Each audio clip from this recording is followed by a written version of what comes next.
Are you a man looking for an intensive program to help you overcome sexually addictive behaviors? Gateway to Freedom is your answer. Gateway to Freedom is a 3-day workshop for men seeking to overcome any destructive sexual habits. Whether married, single, or divorced, Gateway to Freedom will help men regain hope for a new life of purity and real contentment. The workshop is conducted by experts in the field of sexual addiction recovery with decades of combined experience. Read testimonials of workshop alumni at gatewaymen.com. Get all the info and register online at gatewaymen.com or call 1-800-49-PURITY. Hi, my name is Jonathan, and I'm the founder of the Gateway to Freedom workshop.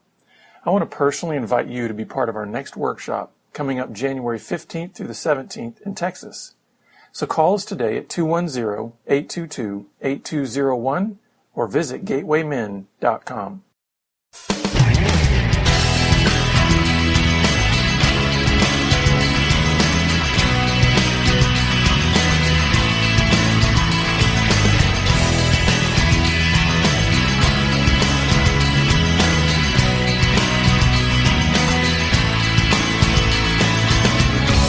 Welcome to Pure Sex Radio, training men, educating women. Are you ready to get real and start living each day in purity? This dynamic program is designed to educate, encourage, and equip listeners with the tools necessary for living a life of sexual purity. Pure Sex Radio brings you the best in mobile talk radio. Listen to real-life struggles, learn how to overcome lust, pornography, and sex addiction, and get serious about purity. Your hosts for Pure Sex Radio are Jonathan Doherty and Stephen Cervantes. Jonathan is the director of Be Broken Ministries and founder of the Gateway to Freedom Workshop for Men. Stephen is the founder of the Hope Counseling Center. Visit us online at puresexradio.com. And now, please welcome Jonathan and Stephen on Pure Sex Radio.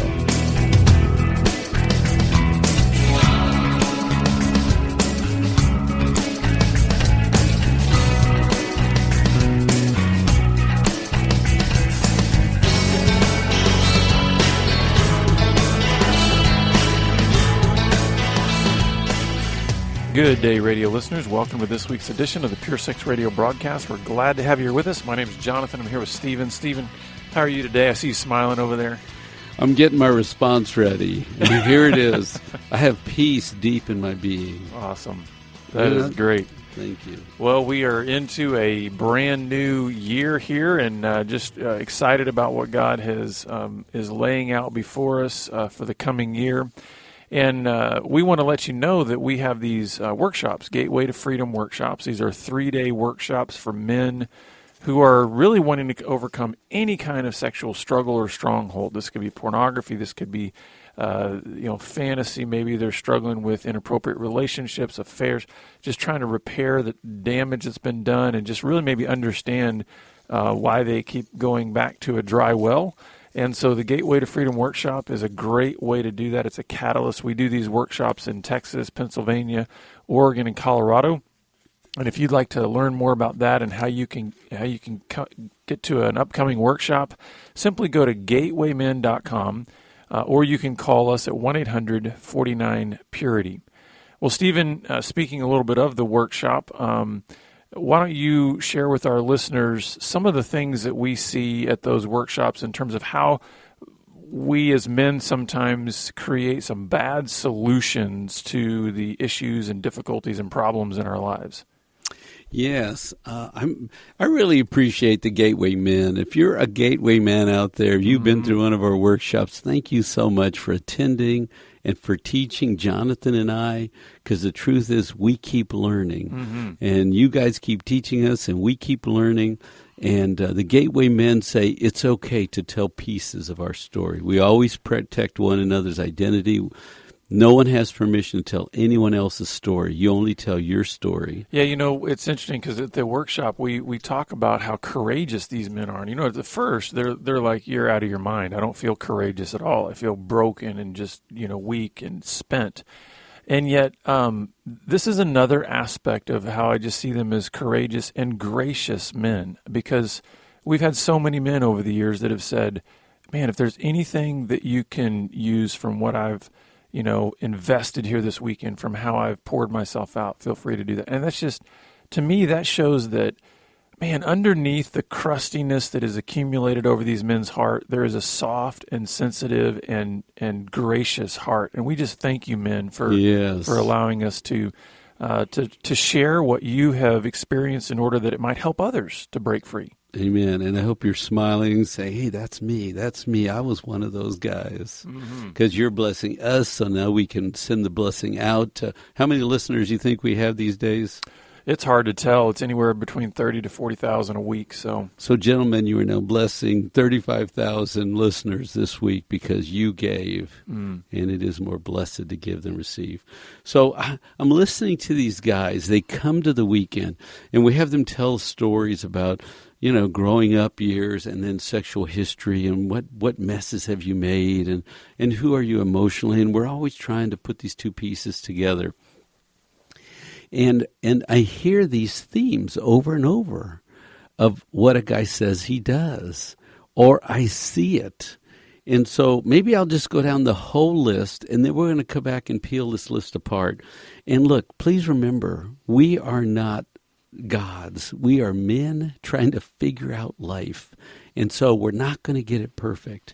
And if you ever want to add to our dialogue, send us a note saying you should have covered this. And we'll go, great, next time we will. Thank you. So you are in a discussion with us, and we're trying to figure this out. Life, love, relationships, and why some of us get stuck in addictions. And by the way, if you do want to send something to us, just send it to mypoint. So that's mypoint@puresexradio.com. That's the email that you can send stuff to. Perfect. So here's what these guys, when they start talking, I hear this. I hear anger coming out of these guys. Not all of them, but some of them, their primary tool is anger. And some of the guys, they just shrink back and run away. They just run away when they get scared, overwhelmed, don't know what to do. Other guys sit there in their chair and they look glazed over. They're just like lost. You ask them a question and they go, I don't know. It's like, hey, where are you? Bring your manhood. Bring your person. Bring your emotion. Bring your spirit. Bring your fire. I don't know. I'm kind of lost. So someone play victim. Oh, it was hard. It's always hard. It's been hard. And so they've always got a reason why they got to stay stuck. We learned that they run a lot of inner dialogue that's self-destructive, shame and bad and worthless. They fill their head with stuff like that, and then they think they're going to be light and free. They ultimately then, because of woundedness and bad coping that doesn't work, they end up with some kind of escaping fantasy porn affair, something to make them feel good. But in the end, they're sort of all broken, miserable men. Nobody gets free and has true fun, as our Father defined it, living in sin. Doesn't work. So then the other one that's that shows up is this real pleaser kind of, tell you what you want to hear, make you happy, please like me. So I just went down a list of things that when I'm sitting in a group listening to guys, I got an angry guy, I got a lust guy, I got a guy who's trying to please. Oh, we should add to the list the over-spiritual guy, because he will tell you about Jesus. The solution, everything is Jesus, which it really is. But he's up in his head putting Band-Aids on cancer and saying, I know the answer. I brought my box of Band-Aids. What's the problem? Here's the Band-Aid. Your foot's got gangrene. It's going to come up. Well, here's the Band-Aid. I got the answer to everything. He's like over-spiritualizing, His emotional system is shut down, but his head works and his spirit works. And it's like, hey, Jesus came to set us free, not to teach us little tricks to survive. Any thoughts about this list? Well, we just did a program in 6 minutes. So, maybe listeners, do you want to hear a little bit more maybe about these? How are these poor solutions? The interesting thing I see in this is, all of these that I see, there's a thread through all of them of this idea of self-protection or just kind of, we had a previous program where we were talking the all about me. And I see this real self theme that goes down through this. Well, why does a person explode in anger as a solution to their problem? Well, their will got blocked. In some way, their idea, their expectation, their whatever, it got blocked, and so boom, they get angry. What about running away? Well, man, I don't have any courage in my being. I'm making it about my fear. I get lost. I just kind of space out. Well, that's still making it about me. I just want to, I don't want to face this. Be a pleaser. Well, that's still making it about me.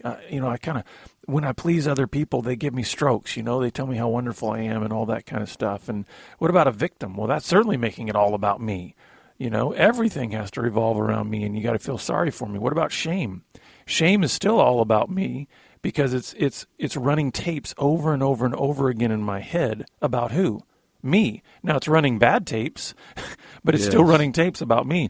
And then the idea of being a user or, using these false solutions like porn, that's making it about me too. What about the over-spiritualized guy? He's wanting to look impressive. He's wanting to, so all of these have this thread of what we had talked about in a previous broadcast of sort of this unhealthy, all about me kind of thinking. And so maybe on a fundamental level, you could say, the bad solutions have their roots in unhealthy me thinking.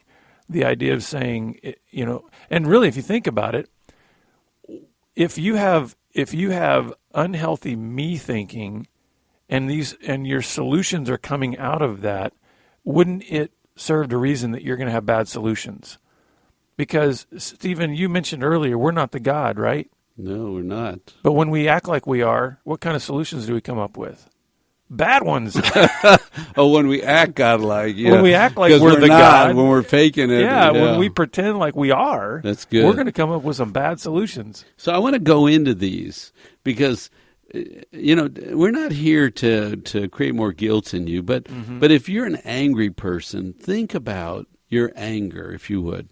And just before you do that, because I really do want the listeners to not feel like we are in some ivory tower and we are looking down upon any of the listeners.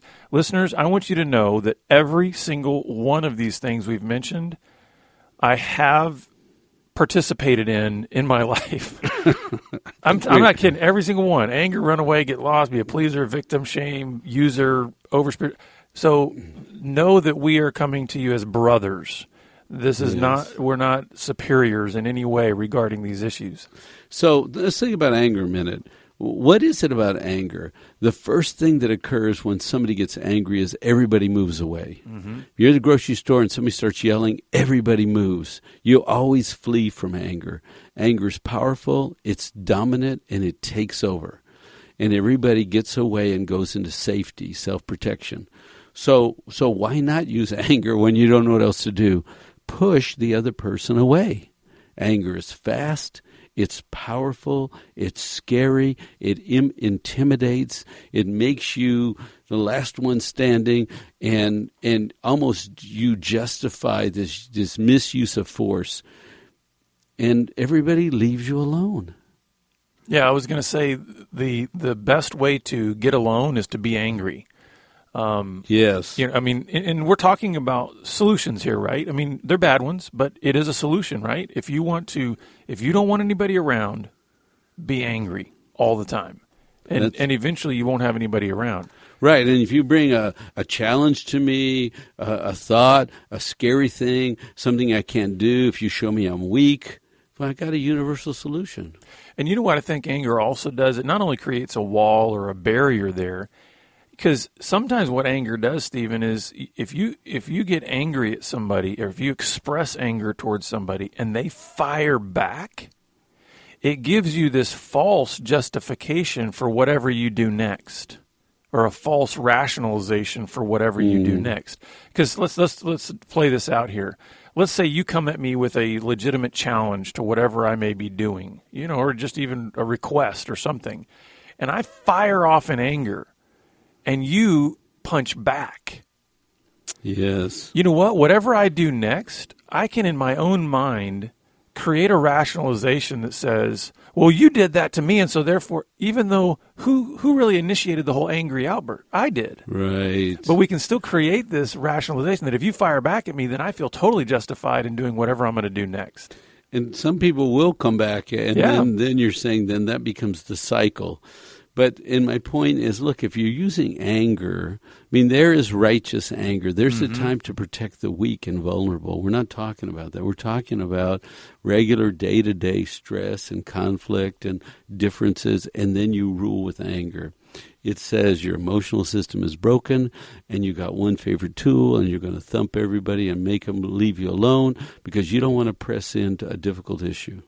So that's using our solution, using a bad solution or using a wrong solution. Because if I came to talk and used anger, that's a bad solution. And I would say that as a person who has had a history of anger used to be one of my go-to things. I mean, outbursts and all this kind of stuff. Is one of the things that I had to realize along the way is the solution to anger, or now I wouldn't necessarily say a solution to anger, but what helped me recognize what needed to change was my outburst of anger only revealed really my emotional immaturity. And I had to come to grips and admit I'm a child emotionally when I respond that way. That's good. And so I had to go through the process of how do I grow up emotionally to where I can see things from a perspective that I'm not filtering everything through that little 2-year-old outburst, irrational kind of anger. Good. Number 2, just run away. Run away. And so if somebody says, hey, you didn't do something, or I need you to do something, or something's left half done, or I have a problem with you, run away, run away, run away. If somebody has tone, intensity, disappointment, frustration, run away, because you're scared and it's hard to deal with people that are disappointed. So you can literally leave the room. Or you can watch TV in one room and leave your wife in the other room. Run away from an opportunity to connect with your wife. Stay at work really late. And, somebody's telling me the husband comes home 8, 9 o'clock at night every night. And we have 3, 4, 5 little kids running around. And he's home at 9 o'clock. I say, hey, you're avoiding something here. So work is a good reason. You know how it is, and it's bad. I can't stay out late. Or people go to bed early. Some people say it's news. I got to watch it. Run away from dealing with life. Just have a runaway strategy. Mm-hmm. And I guess I see, we talk about the first solution being anger, and I guess I see the root here being a lot of fear. That, because I was writing down here, really what this is what are you running away from? And a lot of things I listed here, I realized I could lump them together as, a lot of what we're running away from is emotions, and not just ours, but the emotions of other people. What happens when your wife is sad or angry or just upset or struggling through something, or even your children, and realizing that maybe I don't have the answer, and that's difficult for men. We want to have the answer. We want to be able to solve things. And there's so much in life. And Stephen, would you say that the longer life goes on for you, the more you recognize that there's so many things that you can't fix, that you can't change, true, right. that you don't have the answers for? Yes. And if you keep clinging to the idea that you're supposed to be able to figure out, you're supposed to be able to have all the answers, you can see how this runaway solution could become very prevalent. Because whenever all those things crop up in life that you just don't have an answer for, you're going to go, stick your head in the sand and run away. So even entertainment and renting movies, right? Some people get lost in movies. Okay, fine, entertainment's good.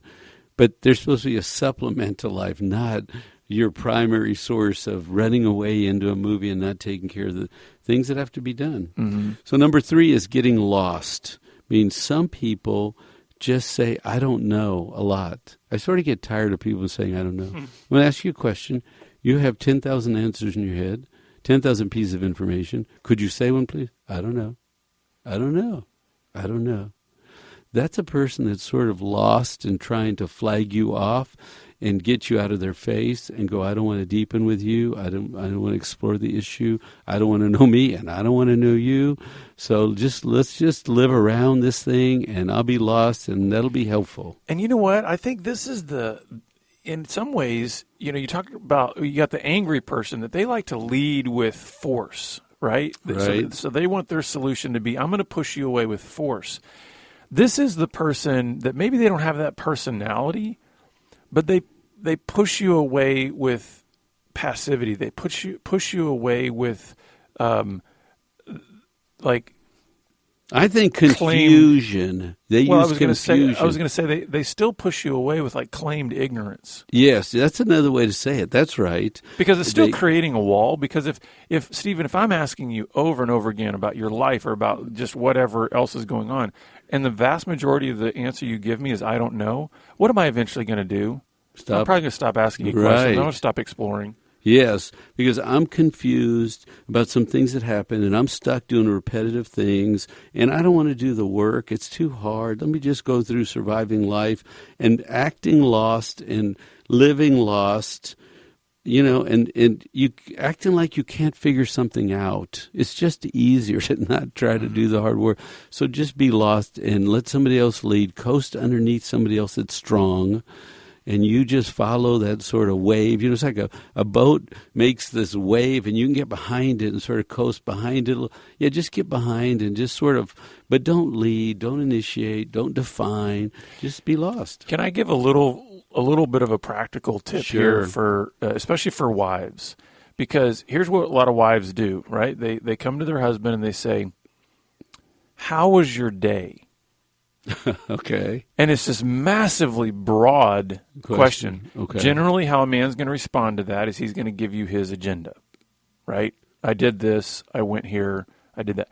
And what she's probably asking is, I want to know how you felt about your day. Yes. And so one little way for the man who gets lost or the guy who says, I don't know, fine, and I've been that man plenty of times, a helpful tip is to say, tackle one specific. Maybe you can say, what made you feel happy today?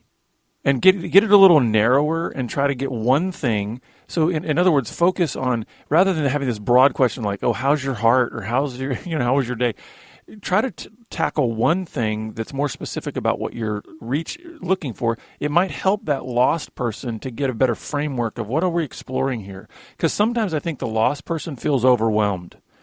Because they're not tapped into their own emotions. They're not tapped into relationship very well. And so if you can narrow it down and get more specific, it might help them explore and get more familiar with And you're connecting. Telling the answer to all of these. Own the issue first, and then break pieces down and start doing little things, right? So the next one is victim. Play the victim. Why are you attacking me? Why are you criticizing me? Somebody says, hey, this didn't go that well. Oh, why are you attacking me? You're always criticizing me. Mm-hmm. And it's like they attack back when you didn't attack, but they're a victim. And anything that looks like disappointment, frustration, irritability, if you're not pleased with them, then you're causing them, their victim part, to jump out. If you're not pleased, it's coming at me with your displeasure is coming at me, and so I've got to protect myself from your displeasure. There's a proverb that talks about this kind of person saying that they are afraid when nobody's chasing them. Oh, that's good. It's that kind of idea of saying, listen, I just asked you a question. I'm having, a conversation with you. And all of a sudden there's this defensiveness that comes up or this fear or whatever. And that's the person that they've got this kind of victim complex, which thinks the world is against me. Mm-hmm. Everybody out there is against me. And if you think about all of these solutions, what do they all do? They all disconnect you from relationships. Because, Stephen, that's true. Can you endure being around somebody with a victim complex all the time? I mean, it gets exhausting because you can't even have a conversation with that person. Because you could say, hey, you know what, the sky is blue. And they go, why do you think that, why are you hurting me? Why? It's totally, they make irrational connections between things that you're trying to talk about and making it seem like you're attacking them. Yes. And anything that says, they'll even say this, oh, you're saying I'm the problem here, right? I'm the problem, right? Right. And you're trying to give them some information, but that victim, that defensive thing comes out. I don't want to spend too much time on shame, because go listen to some podcasts we've done on shame. But that's the inner dialogue where you do self-destructive stuff. Mm-hmm. So I'm going to jump over that, because go do a little look, and we got lots out there on that. Over-spiritualizing, though. We get these guys that come in, and they will preach the truth. And you know what's unnerving is to hear the truth come out of a pain-filled man. the truth out of a man that's angry. All of these, he has no rest. He's emotionally confused, but he speaks the truth. It's really unnerving because then it's like the truth stands on its own. The truth is the truth. Mm-hmm. But the carrier is broken down. He's got no freedom. He's got too much anger. They're off. And it's like this broken man talking about happy, joy, life, and you got none. Well, I look at it this way. It's like a guy that is wrapped in chains, locked in a dungeon, and he's, with a smile on his face, proclaiming freedom. Yeah, that's a good picture. That's exactly right. It's totally inconsistent. And your spirit says, yes, that's the truth. Mm-hmm. But what happened to you? Yeah. How come it didn't weave into you? And so these guys, you can see this in some of the old churches that are small and struggling. They were very knowledgeable, and they were very spiritual. They're very logical, and they can use language and logic well and truth well. But emotionally, you go ask them a question, they're like a shell. They can't give you depth. They become confused and lost, and they get all weird because, like, hey, I was just asking you a question. Life's hard. I thought you might have some insight. But man, and I don't want to trash anybody because sure. I'm just saying some people will grab truth, spiritual truth, because there's such a mess. The one thing, the absolute, they can go read, but they don't have rest in their being. Mm-hmm. And part of that is, I think, we're told in the scriptures that Jesus was full of grace and truth.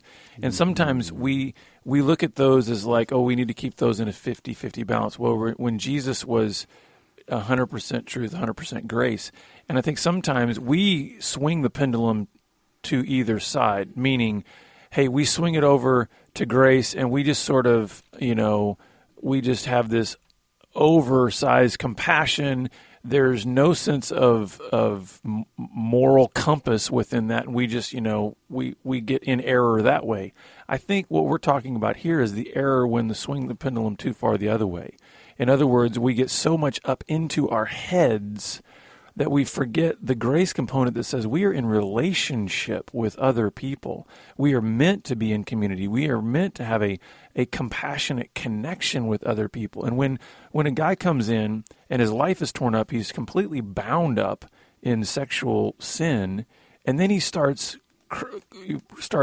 pitching solutions to everybody else with the truth. To me, it almost feels like it almost feels like a shyster. It almost feels like this is a guy he's peddling truth, but he's not walking it. Yeah, yes. Yes. To me, it's hard to receive that because you go, listen, you're not connecting this to your life. The grace component, the idea of you connecting with other people and the compassion. Peace and joy and mercy. Yeah, and so where is it? Listen, it's kind of like pipe down until you connect it to the other parts of your life. You know what they say in AA? Go to a meeting and don't talk for 90 days. Yeah. You don't have anything interesting or worth listening to. 90 days, don't talk. Go listen and learn from people that have sobriety for 20 years. Mm-hmm. And that's probably true of guys that have sexual struggles too. Sure, yeah. Right? Listen better, press in more, learn more. And then the last bad solution is escaping to fantasy, porn, affairs. And so whenever you hear a guy is habitually using porn, you think, oh, that's a symptom.